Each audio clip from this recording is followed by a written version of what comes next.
Hello guys, welcome back to my YouTube channel. നമ്മളൊരു cooking video ആണ് ചെയ്യുന്നത്. അപ്പോൾ നമ്മൾ കുക്കിംഗ് ഇഷ്ടപ്പെടുന്ന എല്ലാവരും ഒരു തവണയെങ്കിലും യൂട്യൂബിൽ സെർച്ച് ചെയ്ത് നോക്കിയിട്ടുള്ള ഒരു ചാനലാണ് ഷാൻജിയോൻ്റെത്. അങ്ങനെ ആ ചാനലിൽ നോക്കി ഞാൻ ഉണ്ടാക്കിയിട്ട് എനിക്ക് ഇഷ്ടപ്പെട്ട ഒരു റെസിപ്പിയാണിത്. അപ്പോൾ നമുക്ക് കുക്കിങ്ങിലേക്ക് കടക്കാം.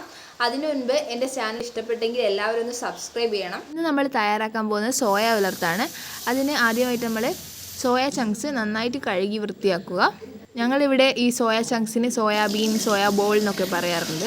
നമ്മളെ ഫുഡിൽ ആഴ്ചയിൽ 2 തവണയെങ്കിലും സോയ ചങ്ക്സ് ഉൾപ്പെടുത്തുന്നത് നന്നായിരിക്കും. ഇതിൽ ഹൈ ലെവലിൽ പ്രോട്ടീൻ അടങ്ങിയിട്ടുണ്ട്. കൂടാതെ ലോ ഫാറ്റും അയണിൻ്റെയും കാൽസ്യത്തിൻ്റെയും ഒരു കലവറ കൂടിയാണ് സോയ ചങ്ക്സ്. ഇത് വെള്ളത്തിൽ കുതിർത്ത് വെക്കേണ്ട കാര്യമൊന്നുമില്ല. നന്നായിട്ട് ഒരു 2-3 തവണ വാഷ് ചെയ്തെടുക്കുക. അപ്പോൾ നന്നായിട്ട് വാഷ് ചെയ്തതിന് ശേഷം നമ്മൾ ആ വെള്ളം ഒന്ന് പോകാൻ ഒരു അരിപ്പയിൽ ഇട്ട് വെക്കുക. ശേഷം സോയ ചങ്ക്സ് വേവിക്കാനായിട്ട് ഒരു പാത്രത്തിൽ വെള്ളം തിളപ്പിച്ച് ആവശ്യത്തിന് ഉപ്പിട്ട് സോയ ചങ്ക്സ് അതിലേക്ക് ഇടുക. വെള്ളം നന്നായിട്ട് തിളച്ച് വരണം. തിളച്ചതിന് ശേഷം ഒരു 4-5 മിനിറ്റ് ശേഷം നമുക്ക് ഇത് അടുപ്പിൽ നിന്നും മാറ്റാവുന്നതാണ്. വെജിറ്റേറിയൻസിന് ഒരു ബെറ്റർ ഓപ്ഷൻ തന്നെയാണ് സോയ ചങ്ക്സ്. പിന്നെ ജിമ്മിൽ പോകുന്നവർക്കും ഇത് വളരെയധികം ഹെൽപ്പ് ചെയ്യുന്നുണ്ട്. അപ്പോൾ വെള്ളം നന്നായിട്ട് തിളച്ചിട്ടുണ്ട്. അപ്പോൾ ഒരു പത പോലെ ഇങ്ങനെ മേലേക്ക് വരും. അപ്പോൾ നമ്മളൊരു സ്പൂണിട്ട് ഇളക്കി കൊടുക്കുക. പിന്നെ ഇത് അടുപ്പിൽ നിന്നും മാറ്റിയിട്ട് ഇതിൻ്റെ വെള്ളം നമ്മൾ വേറൊരു പാത്രത്തിലേക്ക് ഒഴിച്ചു വെക്കുക. പലരും ഇങ്ങനെ തിളച്ച വെള്ളം നേരിട്ട് സിങ്കിലേക്ക് ഒഴിക്കുന്നത് കാണാം.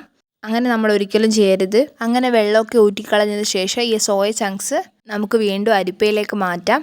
സോയ വേഗം തന്നെ വെള്ളം വലിച്ചെടുക്കുന്നതുകൊണ്ട് ഇതിൽ വെള്ളം ഉണ്ടാകും നല്ലോണം. അതുകൊണ്ടാണ് നമ്മൾ ഇതിനെ അരിപ്പയിലേക്ക് മാറ്റുന്നത്. അരിപ്പയിലേക്ക് മാറ്റിയതിന് ശേഷം നമ്മൾ കുറച്ച് മിനിറ്റ് വെയിറ്റ് ചെയ്യുക. ഇത് നല്ല ചൂടായിട്ടാണുള്ളത്. ഇത് കുറച്ച് തണിയണം.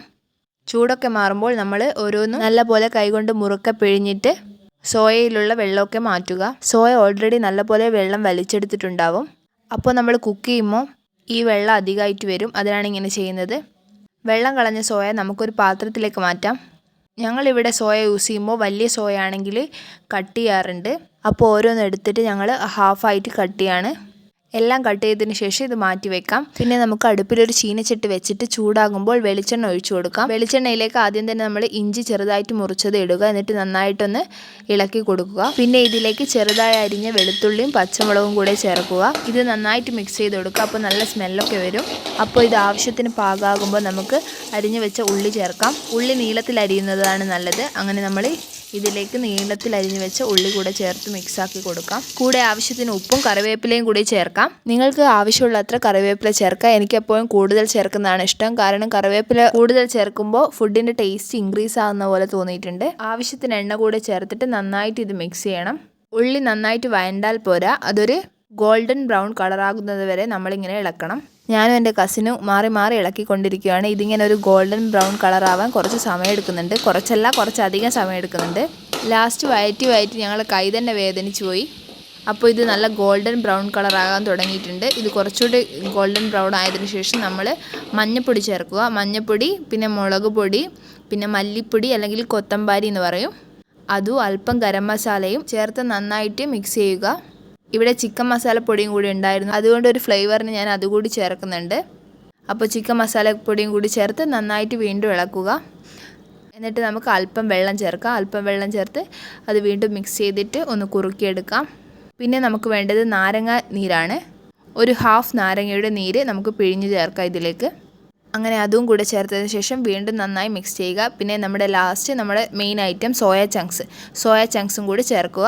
നല്ലപോലെ മിക്സ് ചെയ്തിട്ട് ഈ മസാല നമുക്ക് സോയയിലേക്ക് പിടിപ്പിക്കണം. ഒരു 5-6 മിനിറ്റ് വഴറ്റുമ്പോഴേക്കും ഇത് സെറ്റായിട്ട് വന്നിട്ടുണ്ടാവും. അപ്പോൾ നമ്മുടെ സോയ ഉലർത്ത് ഇവിടെ തയ്യാറായിട്ടുണ്ട്. പിന്നെ ലാസ്റ്റ് അല്പം കുരുമുളക് പൊടി കൂടി ചേർത്ത് നന്നായിട്ടൊന്ന് മിക്സ് ചെയ്ത് കൊടുക്കാം. അപ്പോൾ നമ്മുടെ ഷാൻജിയുടെ റെസിപ്പിയായ സോയ ഉലർത്ത് ഇവിടെ തയ്യാറായിട്ടുണ്ട്.